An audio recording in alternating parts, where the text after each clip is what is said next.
So most of this week I've spent here at Court of Queen's Bench in Saskatoon covering the first-degree murder trial of Tyler William Robert Hurd. In a case that a police officer actually called having one of the most bizarre confessions that he had ever heard.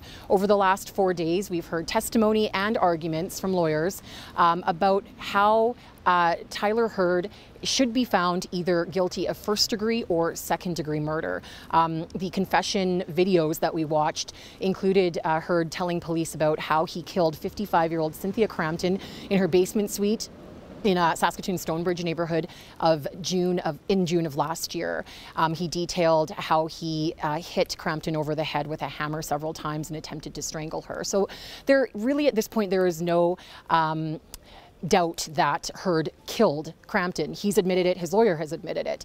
What it comes down to now is whether he's guilty of first-degree or second-degree murder. So the arguments that were made yesterday really focused on those two charges and the elements that differentiate them.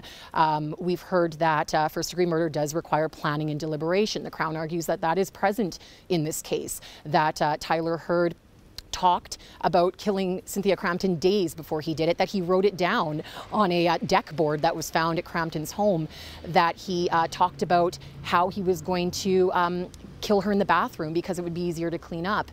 The defense arguing that there's really no firm plan in place, and that just because you have an intention to kill somebody doesn't mean that it was something that was planned out and decided upon beforehand, and that therefore his client should be found guilty of second-degree murder. So it seems like the jury is going to be deciding between those two, even though they do technically, legally have the option of finding Hurd either not guilty or guilty of manslaughter. And the jury is deliberating right now. They've been deliberating since about 11:15 this morning. No indication on when a verdict will come down. Juries can deliberate well into the night and into the weekend as well. So we just have to wait and see.